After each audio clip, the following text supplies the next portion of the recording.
Bonjour, bonsoir, que les bénédictions soient. Comment vous allez? Très bien. Peuple du Sahel, peuple de l'AES, comment vous allez bien de chez bien? Aujourd'hui, je prends la parole pour intervenir sur un certain nombre de choses qu'il se produit depuis la sortie donc du Mali, du Burkina et du Niger de la CEDEAO.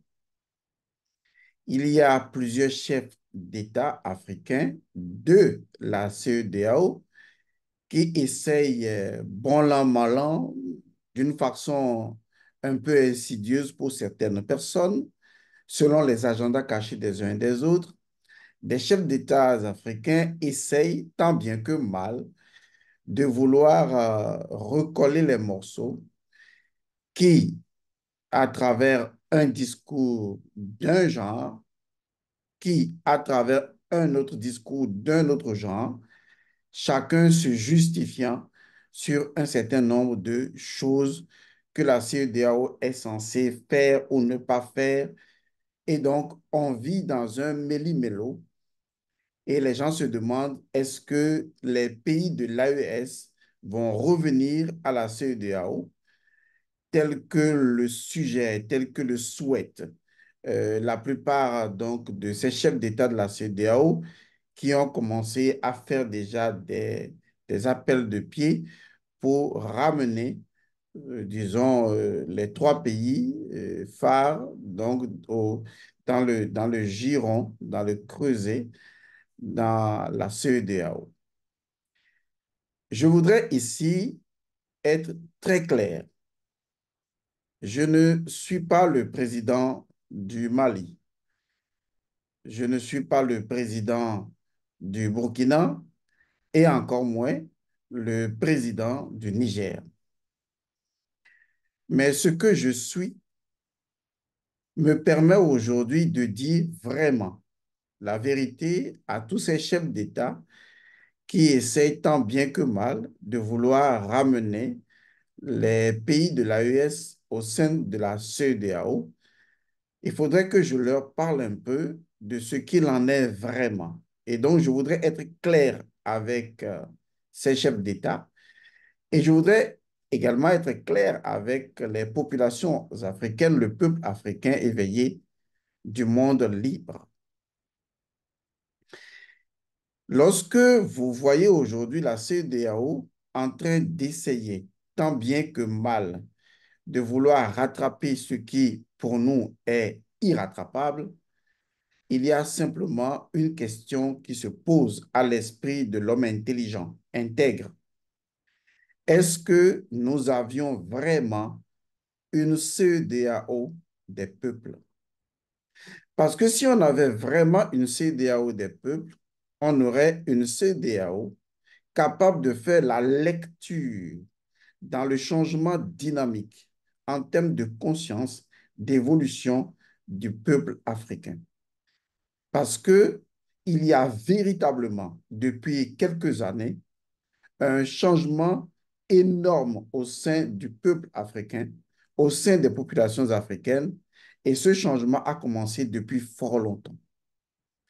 Donc, si on avait vraiment une CEDEAO bien intégrée au niveau économique, si on avait une CEDEAO bien intégrée au niveau psychologique du peuple africain, des populations africaines appartenant à cette CEDEAO, il y aurait déjà une vision, une anticipation, une compréhension. Il y aurait déjà une révélation au cœur même de la CEDEAO sur les changements profonds que nous avons déjà en termes bien sûr systémiques, hein, des changements réels profonds que nous avons au sein des populations africaines depuis plusieurs années. Et la CEDEAO aurait pu vraiment, à un moment donné, s'ajuster sur l'évolution des consciences africaines actuelles au lieu de rester momifiées dans des idéologies de Suède et dans des incongruités coloniales qui, en fait, n'avaient plus aucun paradigme, disons, constructif, créatif vital d'ailleurs pour les populations africaines. En fait, il y avait une CEDEAO qui faisait preuve, consciemment ou inconsciemment, d'une surdité à la fois spirituelle, intellectuelle et morale. On avait là une CEDEAO qui n'était plus, disons, la CEDEAO des pays qui participaient à la CEDEAO. Il y avait donc une CEDEAO qui avait été vendue, qui avait été troquée, et donc les consciences de certains présidents de la CEDEAO étaient vendues à la peau blanche, on va le dire comme ça, parce qu'il y a toujours au sein de la conscience de certains Africains complètement dératés, des Africains perdus, des Africains sans identité profonde, il y a encore dans leur conscience, disons, cet effet du blanc qui apparaît, qui vient et à qui on offre tout contre même ses frères noirs. Et donc, on a des chefs d'État, excusez le terme, ça n'a rien d'insultant, qui ont été tellement malades parce que obnubilés par le pouvoir et n'avaient plus d'oreilles pour écouter, entendre et faire la lecture de l'évolution dynamique des consciences au sein du peuple africain.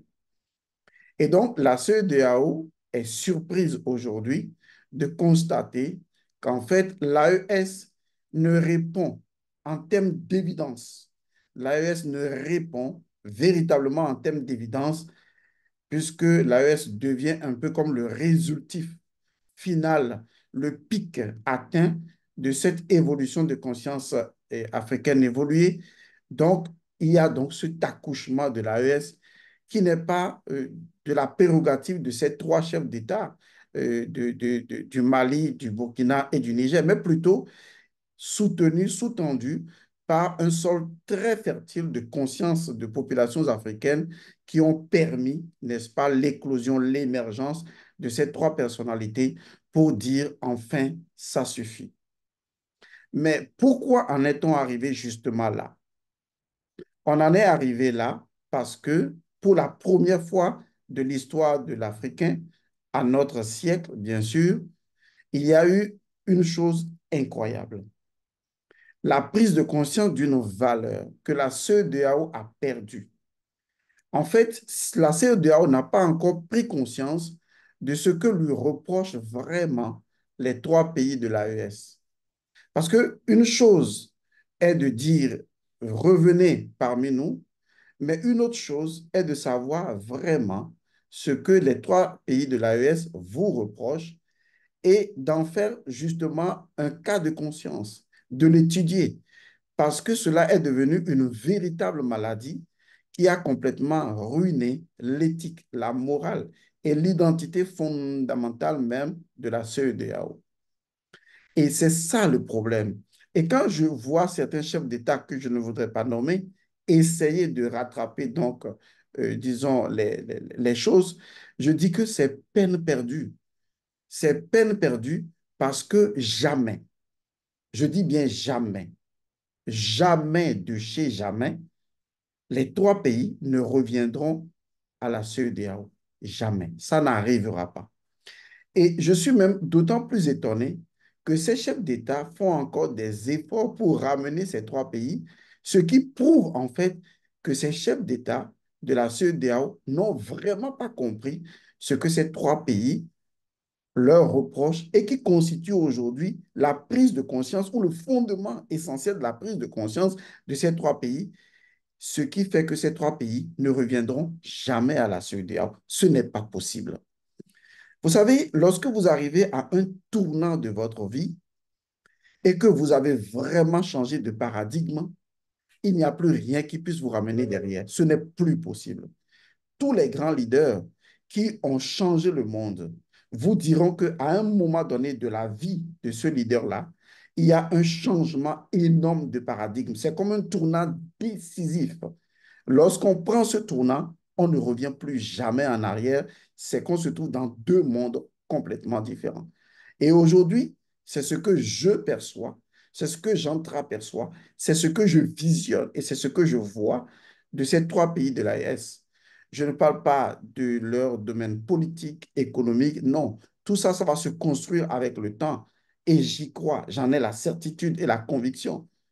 Mais ce que ces trois pays reprochent à la CEDEAO, ce qui fait que ces trois pays ont tourné radicalement le dos à la CEDEAO, ce qui fait que ces trois pays ont unifié leur compréhension du paradigme nouveau qui est en jeu, ce qui fait que ces trois pays, s'ils osaient revenir à la CEDEAO, les dirigeants mourraient inévitablement, ce qui fait enfin que ces trois pays sont partis pour toujours de l'instance et des instances de la CEDEAO, et je vous le garantis, ça n'arrivera pas que ces trois pays reviennent à la CEDEAO.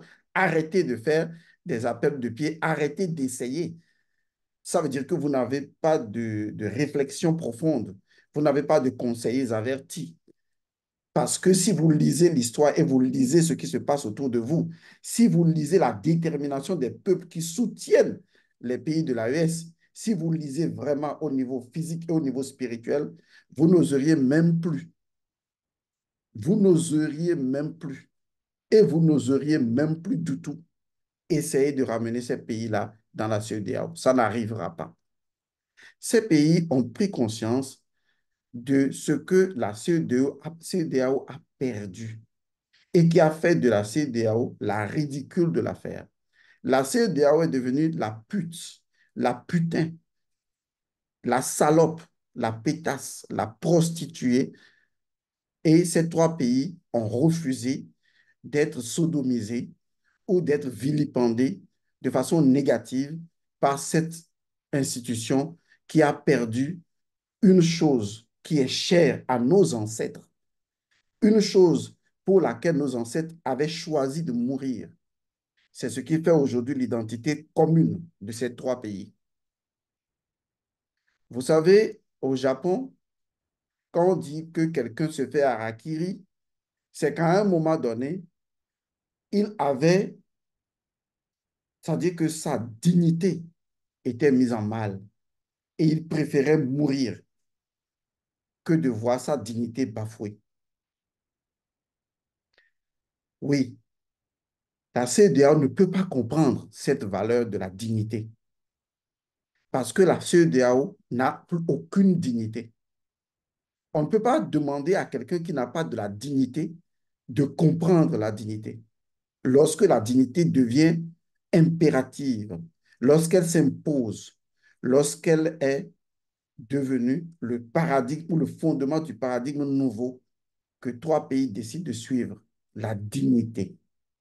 Vous n'avez aucune idée de ce qu'est la dignité, de cette valeur très spirituelle, ancestrale, ancestrale, de cette valeur qui nous authentifie et nous originalise dans notre identité profonde, la dignité. S'il y a quelque chose que la France-Afrique nous a enlevé, c'est notre dignité. S'il y a quelque chose que la colonisation nous a enlevé, c'est la dignité. S'il y a quelque chose que l'esclavage nous a enlevé, c'est notre dignité.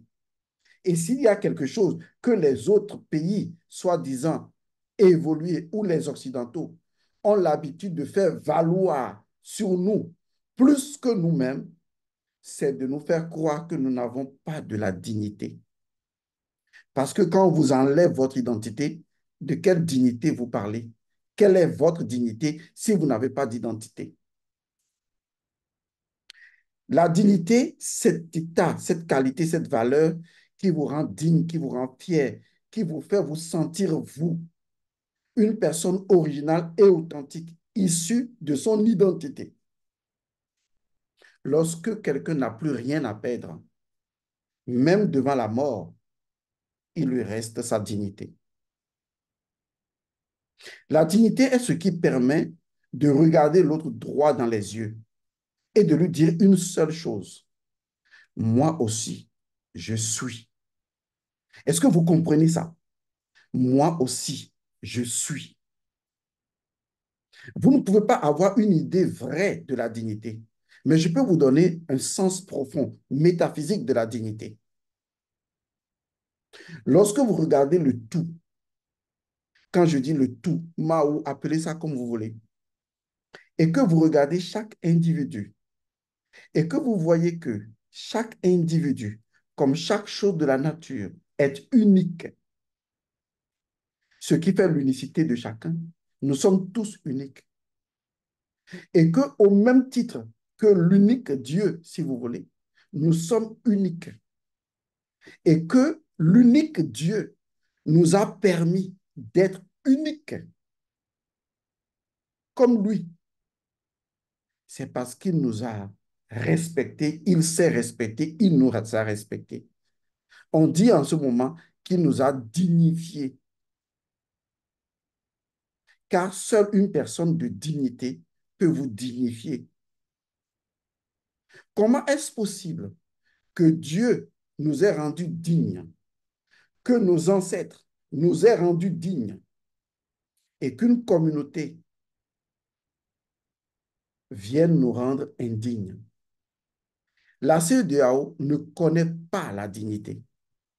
Si la CEDEAO connaissait la dignité, la CEDEAO n'accepterait pas d'affamer des populations africaines qui font partie de son identité.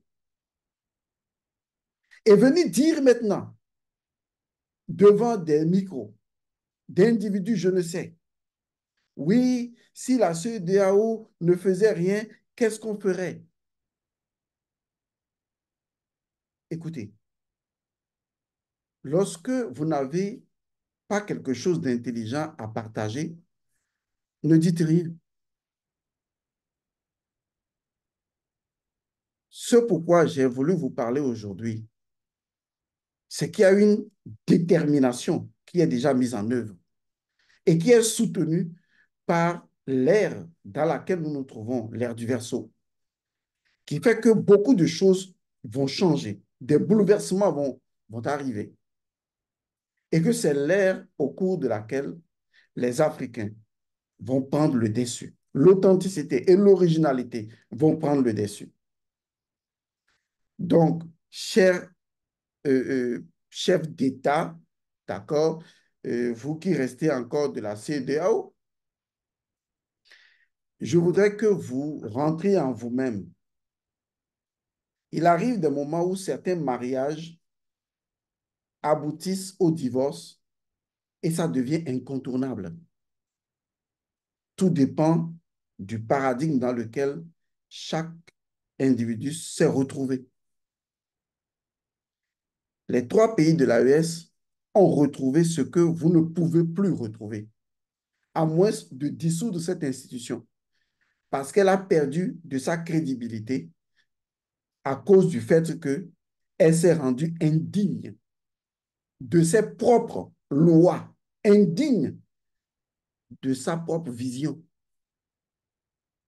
Et ces trois États ont choisi de sortir de la CEDEAO juste pour cette raison-là.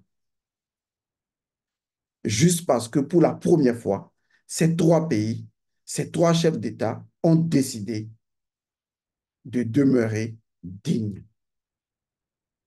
La dignité, c'est ce qui a fait ça. Donc, ce n'est pas une question d'entente. Vous pouvez lever vos sanctions, comme vous pouvez ne pas lever les sanctions.